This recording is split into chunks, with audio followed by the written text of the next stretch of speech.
At FIE, we're not just students and faculty. We're not only learners and lecturers. We are expanding minds, Expanding futures. We're redefining the classroom. We are life-changing. eye-opening. We are a community Driven by our values. That wants you. you. Yes, you. To join.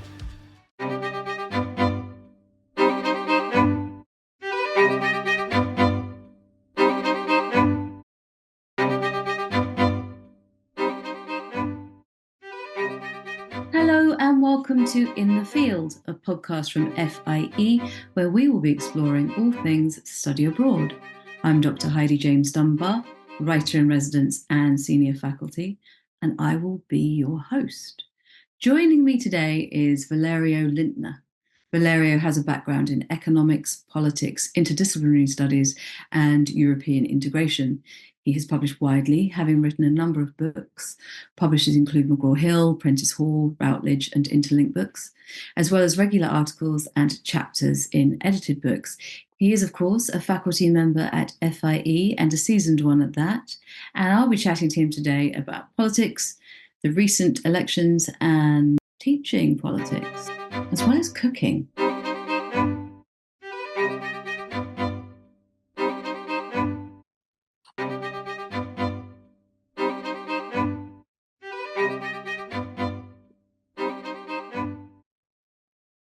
Hi, Valerio. Welcome. Thank you for joining me today. How are you doing? I'm doing extremely well, and I can see you're doing well as well, so that's great. Well, you look like you're doing well.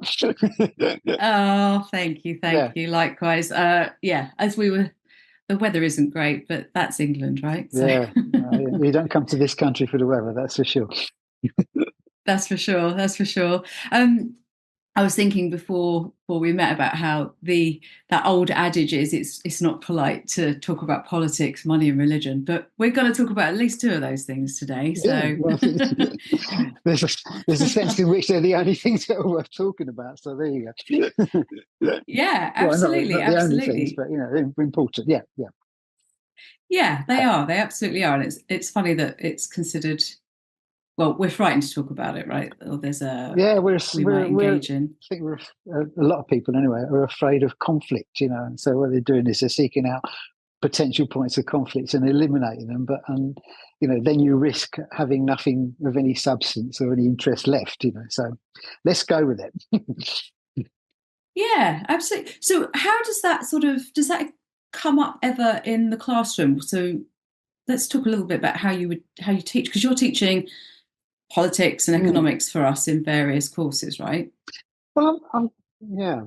I mean, I've gone through a lot of phases, if you like, in terms of thinking about how I'm going to teach. And I started off for years and years and years trying to sort of seek this mythical, middle of the road, non-partisan approach to teaching, etc., which I think has got something to say for it. But I think that if you do that, you kind of make your courses a little bit less interesting. So what I try to do is to say, okay, so I'm not here to tell you what to think. You got to think for yourselves, right? But equally, I'm not going to pretend that I'm not coming into this situation without my own ideas. So here they are. This is where I stand. I don't want you or expect you to think the same as me, but understand that I have a viewpoint like everybody else, and I would be really remiss if I didn't actually point that out right from the beginning.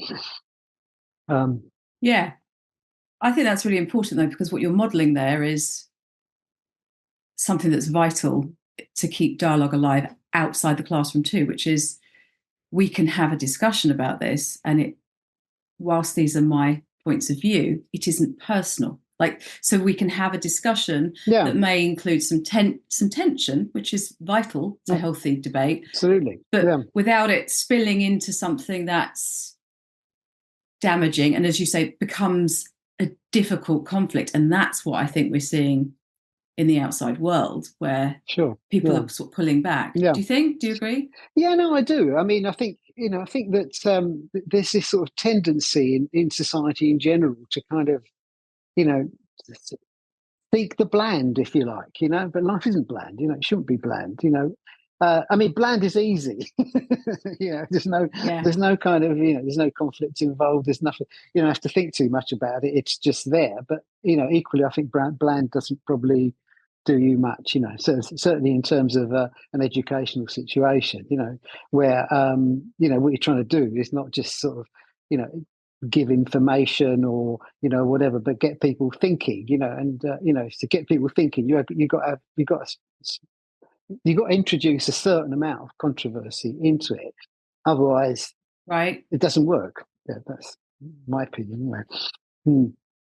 Yeah, absolutely. But I guess it's then sort of holding space for those differences of opinion and being able to share knowledge and learn from each other in a way that isn't totally. And, I don't suppose there's one way of doing it. It's just that, what the way that you do it depends on, who you are, what your character is, the situation in which you're in, et cetera, et cetera. So I don't think it probably helps too much to sort of go in with, a fixed formula how to do it. You just have to work it out, and a lot of that involves thinking on your feet, in front of a class and, and seeing what, how you relate to the people involved. And, you're going to have different experiences, in different occasions. Yeah.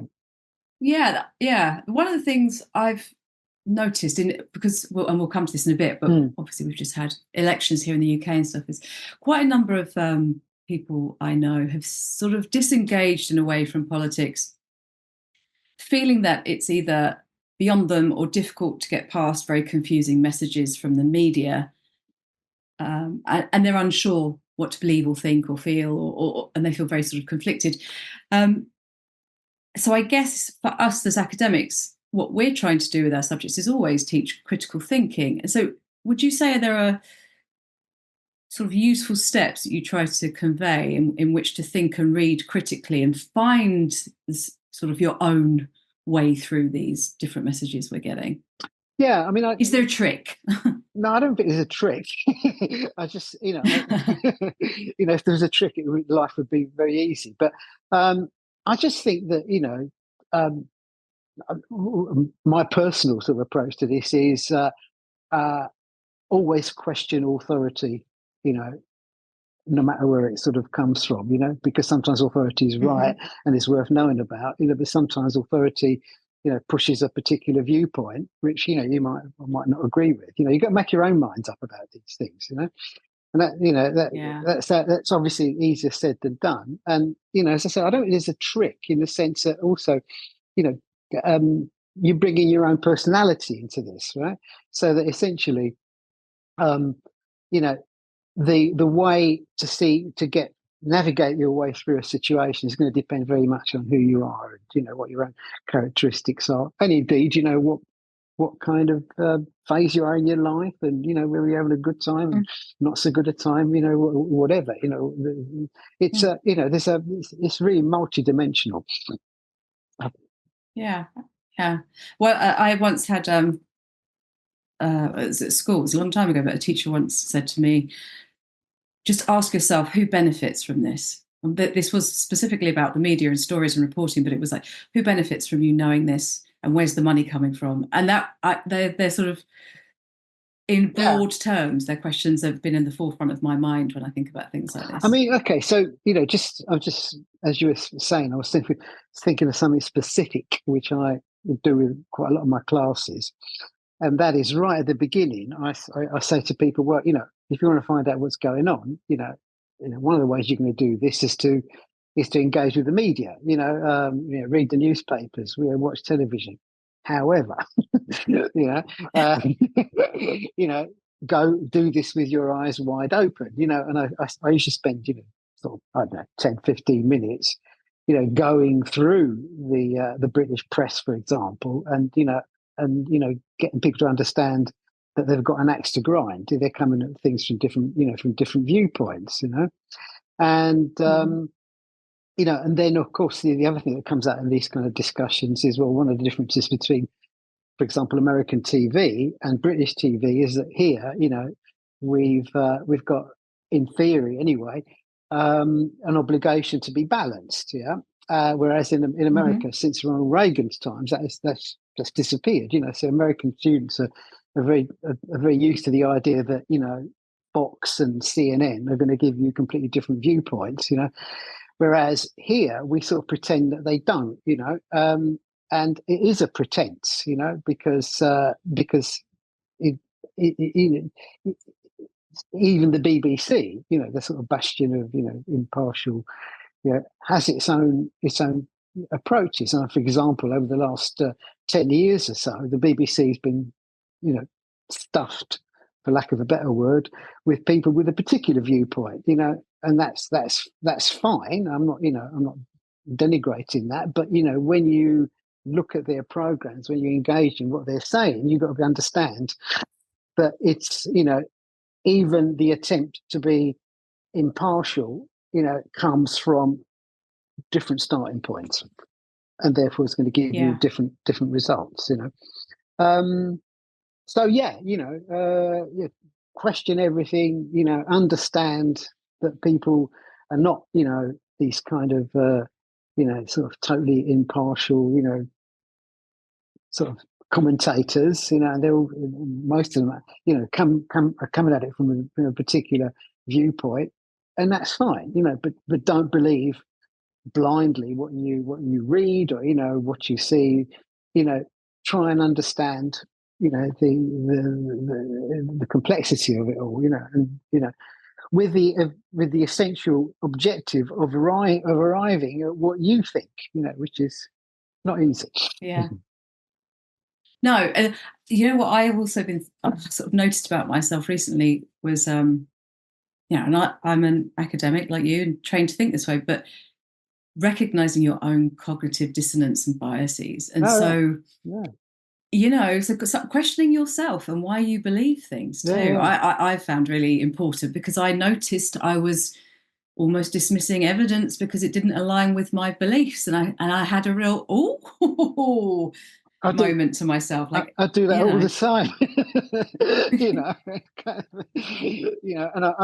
and I find myself, sort of, seeking out commentaries that I'm going to find, agree with my with my particular viewpoint, and and ignoring stuff that doesn't, and that probably isn't the right thing to do. Probably. No, that's the bubble that we build, right? Yeah, Social absolutely. media. Helps us build these bubbles. So what drew you to, this career of writing and studying and teaching? Okay, I think it's kind of quite, basic stuff, really. I mean, first of all, it was a nice life. Yeah. I suppose at a certain point in my life, I had a choice between, getting involved in business or industry or something like that. And, I suppose being better off, than you would do being an academic. But, or the other sort of part of that choice would have been to do something which at the time gave you a decent living, maybe not as rich as you would have been doing something else, but was a pleasant thing to do, and a really big part of that was determining what you were going to do, having some kind of agency over yourself. Yeah.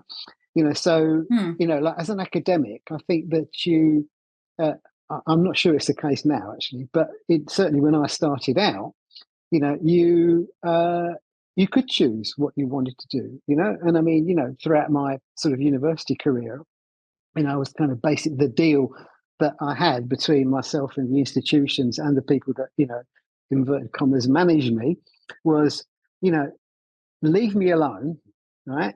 Let me follow my own interests, my own sort of, my own hunches, my own sort of approaches to things. Yeah, I'm not expecting you to sort of not judge me, but, judge me at the end of a period rather than trying to micromanage, what I do from a day-to-day basis, and that was very, very attractive, to me. I fundamentally don't want to tell anybody what to do, and I don't really take very easily to people telling me what to do. So an academic life was, at the time, absolutely perfect. And Yeah. I have to say, I had a great time being I still do, being an academic, because it worked. I mean, it was like, Also, the other side of it is that there's a teaching aspect to this, which I really enjoy. Interacting with people. Um, I mean, particularly sort of young people with kind of fresh ideas. I find that it, um, a challenging, but B also that's kind of really, really good for you. Keeps you on your toes and gives you fresh ideas and definitely some something that has given me a lot of pleasure. Yeah. So we've just had the UK and French elections, Yeah. in both of which we've seen the rise of populism, and obviously the US elections are coming up too. So can you tell us why is populism so prevalent, and actually what do we mean by that? What we mean by it is a very complicated issue, right? Why is it so prevalent? Prevalent is much easier to answer, right? And I just think that we went through, in the post-war period, we went through a period of increasing living standards. Sort of the French call them the period 45 to about 75. Les 30 Glorieuses, the glorious 30 years, where we all got a lot richer, and and some of it might have been, illusory or whatever, but we all had our fridges and our cars and, increasing standards of living, and then that kind of slowed down, didn't it? And that was like, that was difficult, because, uh, people are a lot happier when they're better off. And I think if you want to sort of bring it to very modern times, then I think the whole problem starts with the 2008 global financial crisis. Without getting into great detail there, I mean, you had a collapse of the housing market, a collapse in the United States, which led then to a collapse in the financial system, effectively. And because we live in a very sort of interdependent world, that effectively meant that we had a recession, which affected the whole globe. Now, I think this, as a little parenthesis here, I think we learned a bit from the 1930s in the sense that we managed to avoid the recession, mutated into a slump, which was lasted for would have lasted for decades, or a very long time anyway, right? But anyway, okay. So you got this global financial crisis. You've got people losing their jobs, people becoming less well off. Now you then superimpose that on longer term trends, right? And you have real problems. So what are these longer term trends? Well, I think there's two that are really important. One is, globalization, whatever that means. Well, what it means for the developed world, places like Europe and the United States, is that a lot of the manufacturing base, which provided employment, which provided living standards, jobs, I mean, might not always have been very good jobs, in the sense of enjoyable or, life enhancing or whatever that, but they provide the standards of living, and with jobs come communities, et cetera, et cetera, et cetera. Now, one of the things that's happened is that a lot of these jobs have been exported into the developing world, right? Now, there's a whole discussion to be had whether that's, fair, etc., for the developing world, in the sense that, like, the Gap T-shirt that you buy for $5, you only buy it for $5 because somebody's in Cambodia or someplace is working for an amount of money that you wouldn't dream of working for in conditions that you wouldn't accept. Nevertheless, what's probably the case is that the people in Cambodia are actually quite happy to have these jobs, and that a lot of this globalization has lifted people out of poverty. But from the point of view of the developed world, Europe and the United States, a lot of the jobs have disappeared. And then you add to that the other kind of long-term set of parameters, which is technology. Right now, the production that takes place now in places like the UK or Europe or the United States isn't done by people anymore. It's done by machines. Machines have a lot of advantages, don't they? They work 24 hours a day. They don't go sick. They don't ask for wage increases. They don't unionise. Yeah. No, unionise. Not yet. What's not to like about that? Not yet. Anyway, the AI union. Yeah, that's a good concept, isn't it? We might see that. So what you've got then is in the traditional industrial areas, like the Midlands, if you look at the UK, the Midlands or the north of England, the Rust Belt in the United States, other areas throughout Europe, for example, you've got a lot of people who are what sociologists would call alienated, what we might call pissed off. Because basically they haven't got a job, right? Or if they have got a job, it's kind of low wage, service sector stuff like call centers, et cetera, which, are not exactly life enhancing experiences, right? So what you've got there is this massive tinderbox, of disaffected people, right? And if you've got that tinderbox, it's very easy to light it, isn't it?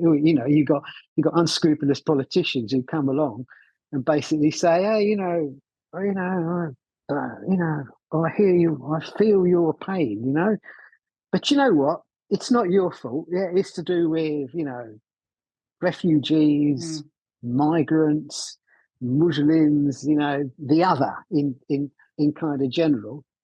And I've got the solution. You vote for me, and I'll solve all your problems, right? And that's populism. It's as simple as that. And I think that's basically what's happened. And if you look at it, in different geographical areas, you can see that really. It's a complex issue, and I've only just sort of really, scratched at the surface of it here. But we are moving definitely into a different set of societal parameters here.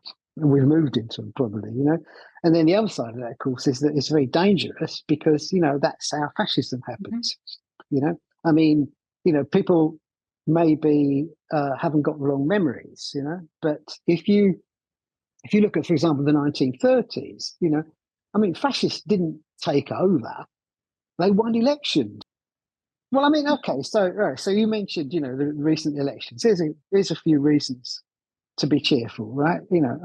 Okay, so we've got a left of centre government now in the UK, and that Starmer might not be everybody's cup of tea, but it is a lot better than what came before.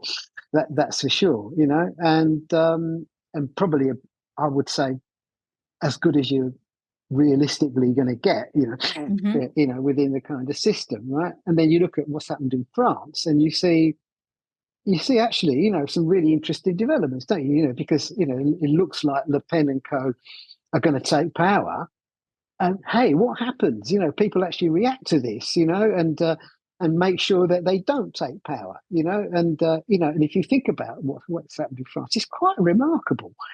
You've got people like Mélenchon, and who's far left, and Macron, who's absolutely not far left, the centrists, and they cooperate, and they stand candidates down to make sure that the right don't win power, and so that there's a few reasons to be cheerful. Not that anyone who's listening to this would necessarily know this, but we are both have Italian heritage, strong Italian heritage, and I know you love cooking. Is a big part of our culture. Tell me about your cookbook that you wrote. When I was a kid, right, the extended family was a really big deal, and I had this grandmother who was like the matriarch, of the family, and every maybe 2-3 times a week sometimes, but certainly every week we'd all sit around this big table, and heated discussions about what we're going to have to eat, what we've just eaten, meals that happened, 20 years ago, and where am I going? Where am I going to get the olive oil? And where's the good wine coming from? And where can I find real organic?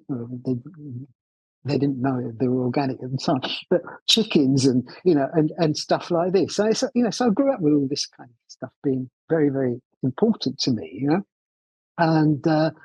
and then one day when my grandmother was a fantastic cook, right? I mean, absolutely amazing cook, and she lived until she died maybe about 20 years ago at the age of 102, and she just about straddled 3 centuries, because she was born in 1899 and died in something like 1902.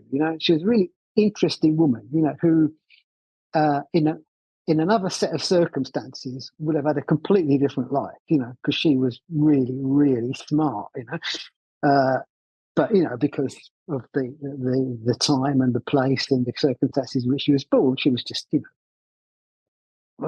housewife, I suppose, for lack of a better word. Anyway, she's an amazing cook, right? So I remember going to her and saying, "Look, I love your cooking, right? And I'm interested. Can you give me your recipes, right?" And of course, she had absolutely no idea, because fundamentally, she just did it, right? It wasn't like she thought about it. She just did it, stuff. So anyway, I spent about 3 weeks with her, and I gave her this wad of money, and I just said, "Cook me everything you used to cook me when I was a kid," right? And I just followed her around with a notebook, and made notes, So what I had, I've still got, is this whole series of really original recipes, and I thought, right, okay, this is, I've got to do something with this. So I can't just kind of, so I thought, all right, okay, I'll write a book, and I actually got a contract. This is maybe about 20 years ago. I got a contract to publish this book, because I'd done another book on Italian history, whatever. And and the people that published that said, okay, we'll publish it, and then of course I didn't do it, because life is complicated, and there's also, and if you've ever written, because you've written books, but you need a bit of time to sit down and actually, get your head together and actually do this kind of stuff, and finding that amount of time at a point in your life where you're actually quite busy, isn't straightforward, So I didn't do it, and but it's always been kind of somewhere in the back of my mind, that I should do this. And as I've got older, um, I felt that more and more, because I just felt, there's not just this is not just an issue of cuisine or cookery. It's an issue of, passing on something to generations to come, which is more about, it's about food, but it's more about food. It's about, ways of living and, ways of approaching life and, whatever. Right. So I've kind of been feeling more and more guilty about not having done it, And then maybe about a couple of years ago, I had this, random kind of bad accident, where I just, very Italian. I was reaching for a tin of tomatoes on a chair, not baked beans, right? Tomatoes on a chair. I fell out, and I had a bad accident. I spent a bit of time in hospital and recuperating. And I don't know if you've ever been in hospital, but it's really, really, really boring, right? And it's kind of quite dispirited as well, because you're stuck there and you can't do anything, right? And so So I started writing this book, and it was fantastic. I really enjoyed it. I found myself like, well, two things. Waking up in the middle of the night and thinking about, oh God, I've got to write about this. And then and also it was an interesting process, because when you're doing this kind of stuff, you remember stuff that you've forgotten about. Instances. Events, developments. I don't know, stuff, and so that all went into it. And then I thought, well, how am I going to organise all this? I don't want it just to be a cookbook or a memoir or anything. So what I thought I'd do is to take do a cookbook, but a cookbook with a certain spin on it, which is about placing the food in some kind of historical, sociological, family, kind of context, and that's what I tried to do. And I've done it, and I feel great about it. Okay, so I ask people what their city secret is, and that could be somewhere in Italy, could be somewhere in London. But do you have something that we're going to blow apart the secret? Something that you think is particularly special about a place that maybe not everyone knows about, like off the beaten path? Well, my happy place. I mean, I love living in London, right? And I live in London, and I'm extremely happy living in London. But I need to get out, from time to time, because I find it quite, sometimes quite oppressive, as well, right? My happy place is Umbria.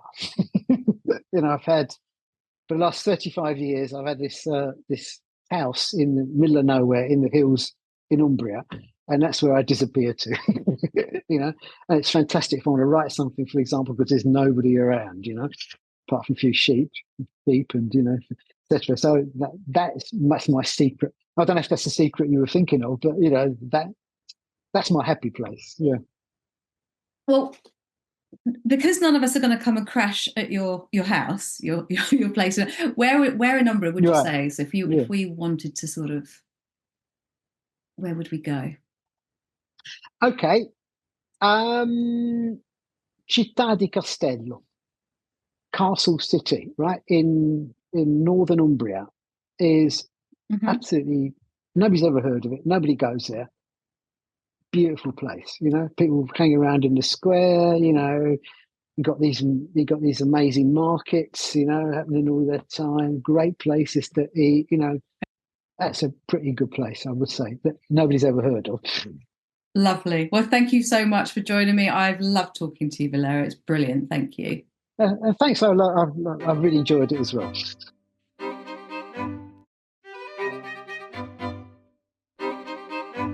Thank you so much for listening. We hope you enjoyed our podcast. FIE provides life-changing study abroad experiences in the UK, Ireland and Spain. As a non-profit educational organisation, we are passionately invested in making a difference for our students as the future global leaders of tomorrow and the field of international education as a whole. The FIE podcast is a creative and academic space for exploring everything, the people, the places and opportunities that make your experience so valuable and exciting. Join us again soon.